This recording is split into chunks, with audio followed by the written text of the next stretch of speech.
प्यारे बच्चों, आशा करता हूँ आप सभी स्वस्थ और मस्त होंगे। मैं आपके साथ आशीष सर।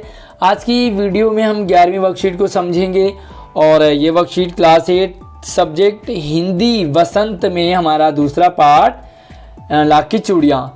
हमारे पार्ट और इसका जो लेखक है कामता नाथ। आज हम इस पार्ट का अंतिम भाग पढ़ेंगे, तो आपने इस वीडियो को ध्यान से समझना है ताकि आपको पूरा चैप्टर समझ में आ जाए और इस चैप्टर के क्वेश्चन आंसर भी आप समझ पाओ। साथ ही आपको अगर पुरानी वीडियोज आपकी छूट गई हो तो लिंक वीडियो के डिस्क्रिप्शन में है, आप पुरानी वीडियोज भी देख सकते हैं।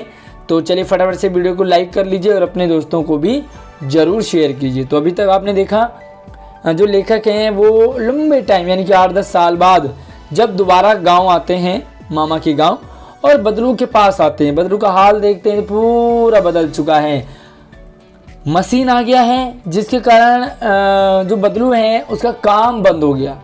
अब वो लाख की चूड़ियाँ नहीं बनाता है, उसका काम ठप हो गया है, उसका रोज़गार छिन गया है क्योंकि मशीन आ गया। मशीन के कारण सभी गांव में लोग कांच की चूड़ियाँ पहनने लगे। अट्रैक्शन सबको पसंद है। तो आगे देखते हैं क्या होता है।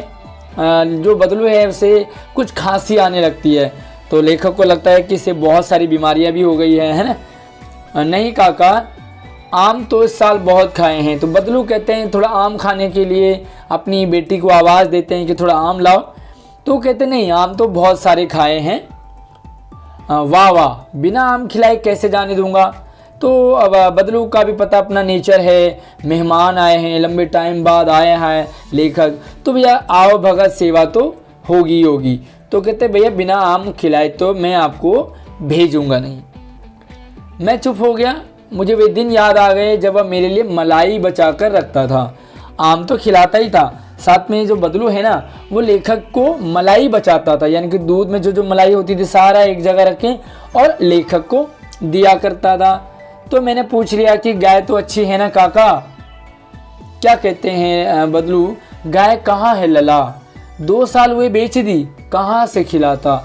या इंसानों के खाने की लाले पड़ रहे हैं, या बदलू के लिए खाना मुश्किल हो रहा है, उसका काम नहीं चल रहा, तो गाय को कहाँ से खिलाता। इसलिए उसकी ऐसी कंडीशन हो गई है कि उसे गाय तक अपनी बेचनी पड़ी। इतनी में रज्जो उसकी बेटी अंदर से एक डलिया में ढेर सारे आम ले आई। यह तो बहुत है काका, इतने कहाँ खा पाऊंगा। मैंने कह दिया भाई बेटी बहुत सारे आम लाई, लेकिन आज लेखक बड़ा हो गया है और बड़े बड़े लोग आपने देखे होंगे ना, वो चाय भी थोड़ी सी पीते हैं, खाना भी बस हम थोड़ा सा खाते हैं, मतलब बड़ा स्टाइलिश हो जाते हैं। तो लेखक करे इतने सारे आम कहाँ खा पाऊंगा। भैया मैं होता तो मैं तो आम खाए जाओ, मुझे तो बड़ा पसंद है आम खाना, मज़ा आता है, आपको भी आता होगा। तो या वाह वाह, वहाँ से पड़ा शहरी ठहरे ना, मतलब शहरी लोग, मैंने कहा ना बहुत कम खाते हैं। मैं तुम्हारी उम्र का था तो इसके 4 गुने आम एक वक्त यानी कि एक टाइम में खाता था। आप लोगों की बात कुछ और है, मैंने उत्तर दिया। सवाल जवाब हो रहे हैं, दोनों के आपस में बातचीतें हो रही है। इतने आम तो मैं खा लेता था अकेला। तो कहते हैं आपकी बात कुछ और है, उस टाइम की बात है, आप लोगों की कुछ और बात है। अच्छा बेटी, लला को 4-5 आम छांट कर दे दो, बढ़िया वाले, सिंदूरी वाले देना। आम का एक मतलब टाइप है, सिंदूरी आम, लंगड़ा आम, और बहुत सारे आम होते हैं जैसे दशहरी आम, है ना। देखो लला कैसे हैं, इसी साल यह पेड़ तैयार हुआ है। रज्जो ने 4-5 आम अंजलि में लेकर आई और लेखक की ओर बढ़ा दिए। 4-5 आम लेके आई बढ़िया से और लेखक को दे दिए। आम लेने के लिए मैंने हाथ बढ़ाया तो मेरी निगाह यानी कि मेरी नज़र एक क्षण के लिए उसके हाथों पर ठिठक गई। जो रज्जो है उसके मैं हाथ देखने लगा, क्या कुछ खास है उसके हाथों में। हाँ बिल्कुल खास है उसके हाथों में। गोरी गोरी कलाइयों पर लाख की चूड़ियाँ बहुत ही फब रही थी। जो रज्जो है बदलू की बेटी, उसके हाथ में लाख की चूड़ियाँ थी और बड़ी गोरी गोरी उसकी कलाई थी, गोरे हाथ थे, उसमें लाख की चूड़ियाँ बहुत अच्छी लग रही थी। बदलू ने मेरी दृष्टि देख ली, मेरी नज़र देख ली और बोल पड़ा, यही आखिरी जोड़ा बनाया था जमींदार साहब की बेटी के विवाह पर। उधर गांव में कोई जमींदार साहब की बेटी की शादी हुई थी, तो उनका ऑर्डर आया था, मैंने उनके लिए बनाया था। 10 आने पैसे मुझे दे रहे थे, मतलब पूरे जोड़े का 10 आना। उस टाइम 10 आने की थोड़ा वैल्यू ज़्यादा थी। मैंने नहीं दिया, कहा शहर से ले आओ। मतलब बदलू के काम नहीं चल रहा, बदलू का काम बंद हो गया है, खाने पीने की दिक्कत आ रही है, लेकिन फिर भी उसका जो हौसला है, उसका जो मन है, वो कभी टूटा नहीं। और मैंने भी नहीं दिया, भाई मैं भी अपने पास रखूँगा अपनी निशानी। मैंने भी कहा शहर से ले आओ, जो बाकी लोग भी ला रहे हैं। मैंने आम ले लिए और खाकर थोड़ी देर पश्चात चला गया। लेखक कह रहे हैं कि मैंने आम खाए, वहाँ का हालचाल देखा, बदलू के बारे में जाना, कुछ दुख हुआ, कुछ प्रसन्नता भी हुई कि बदलू ने हार कर भी हार नहीं मानी। कुछ लोग होते हैं जो हार के टूट जाते हैं, कुछ लोग होते हैं जो आपने देखा होगा फेल हो जाते हैं और सुसाइड कर देते हैं और घर से भाग जाते हैं, मतलब बहुत सारे रोना धोना हो जाता है। लेकिन बदलू को देखो, काम बंद हो गया, खाने की बड़ी दिक्कत आ रही है, लेकिन फिर भी हौसले बुलंद है, मन कभी नहीं हारा, हार नहीं मानी। उसका व्यक्तित्व यानी कि उसकी पर्सनैलिटी वो खुद कांच की चूड़ियों जैसा नहीं था जो आसानी से टूट जाए। जो बदलू का व्यक्तित्व है वो बड़ा स्ट्रॉन्ग था, बदलू बड़ा स्ट्रॉन्ग था मन से, वो कांच की चूड़ियों की तरह नहीं टूटा। उसका रोज़गार भले छिन गया, लेकिन उसकी जो सोच है, उसका जो मन है आज भी स्ट्रॉन्ग है। उसने अपनी लड़की को दे दिए वो चूड़ी, लेकिन बेचे नहीं। तो चलिए ये है इस चैप्टर का पूरा एंड। मशीनी युग के आने से बहुत सारे लोगों का काम बंद हो जाता है। आपके आसपास में भी लोगों का मशीन के आने से घर वाला काम जरूर बंद हुआ होगा। मुझे कमेंट में ज़रूर बताइए कि क्या हुआ और किसके साथ हुआ, क्यों मशीन के आने से उनका काम बंद हो गया। तो चलिए यहाँ पर क्वेश्चंस हैं। लेखक के बचपन में बदलू लेखक के लिए क्या बचा कर रखता था। MCQ हैं 1, 2 और 3 सवाल। तो आम बचा के, दूध बचा के, लाख की चूड़ियाँ या मलाई। तो इसका उत्तर है भैया मलाई बचाता था। ठीक है। दूसरा सवाल है बदलू ने लेखक को खाने के लिए क्या दिया था।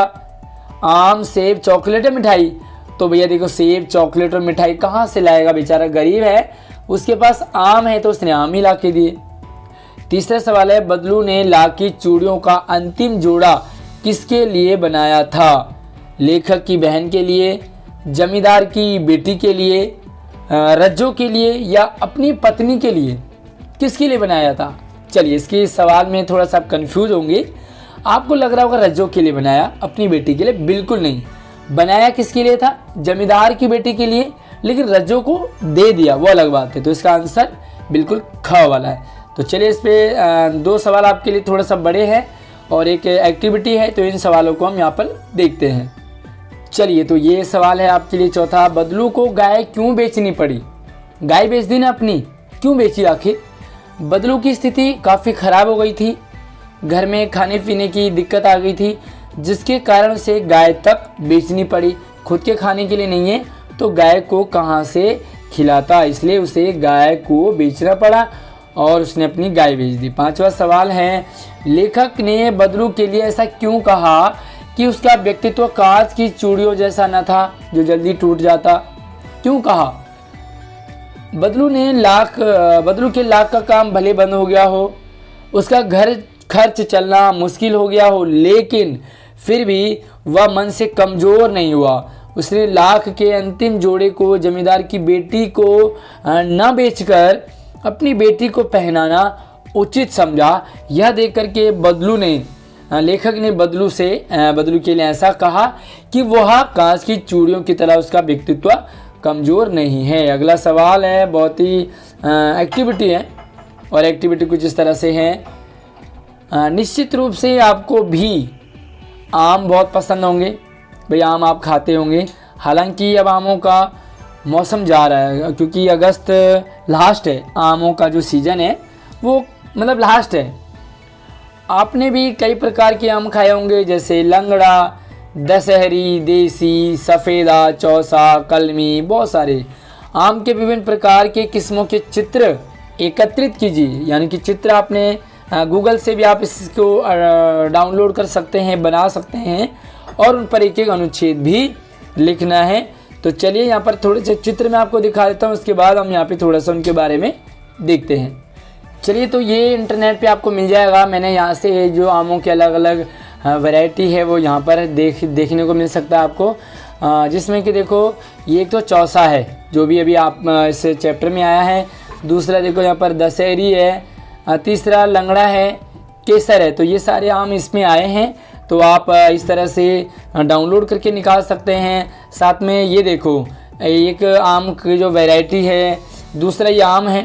तो ये आम कौन सा है? दशहरी है और इसको कहते हैं लंगड़ा, ये लंगड़ा आम है, ठीक है। तो इसी तरह से आप और भी इकट्ठा करके इनको स्क्रीनशॉट भेज करके अपने टीचर को भेजें। तो चलिए यहाँ पर थोड़ा सा अनुच्छेद देख लेते हैं। चलिए थोड़ा सा हम लंगड़े आम के बारे में जान लेते हैं। कहते हैं कि एक साधु द्वारा लगाया यह पौधा, यानी कि आम का पौधा एक साधु ने लगाया, उसकी देखरेख करी, और जिस पुजारी ने उसकी देखरेख करी, लगाया साधु ने था, एक पुजारी ने उसमें पानी खाद डाला, देखरेख करी। वो पुजारी क्या थे? लंगड़े थे, यानी कि थोड़ा दिव्यांग थे।